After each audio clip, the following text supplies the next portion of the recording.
نتیجے کی نظر اگر نہیں ہوں گے نا، یاد رکھیے کنٹرول تو پھر کچھ بھی نہیں ہو سکتا۔ سورہ نور میں اللہ رب العزت نے اسی لیے سورہ نمبر 24 آیت نمبر 30 میں کہا مومن مردوں سے کہہ دو نظروں کو نیچے رکھے شرمگاہ کی حفاظت کریں۔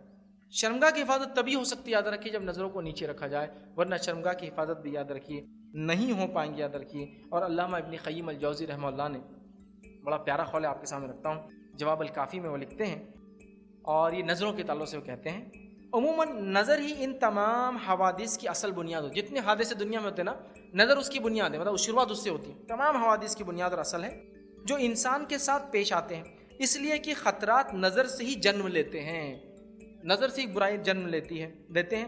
ان خطرات سے افکار جنم لیتے ہیں، جب نظر دیکھتی ہے تو فکر پیدا ہوتی ہے، افکار جو جنم لیتے ہیں، ان افکار سے شہوت جنم لیتی ہے، شہوت سے ارادے بنتے ہیں، پھر لکھتے ہیں یہ ارادے پختہ ہوتے رہتے ہیں یہاں تک کہ عزم مصمم بن جاتے ہیں، پکا ارادہ بن جاتے ہیں، جس کے نتیجے میں لازمی طور پر فعل واقع ہو جاتا ہے۔ کتنے سٹیپس لکھ رہے ہوں، نظریں دیکھتی ہیں، بار بار دیکھتی ہے، فکر میں تبدیل ہوتا ہے، فکریں جو ارادوں میں تبدیل ہوتی ہے، ارادے پکے ارادے میں تبدیل ہوتے ہیں، پکا ارادہ عمل کی طرف پھر انسان کو مجبور کر دیتا ہے، پھر وہ لکھتے پر فعل واقع ہو جاتا ہے جب تک کہ اس پر کوئی رکاوٹ نہ پیش کی جائے، اس کے بارے میں کچھ کہا نہیں، مطلب جب تک کہ نظروں پر رکاوٹ نہ پیش کی جائے کنٹرول پھر نہیں۔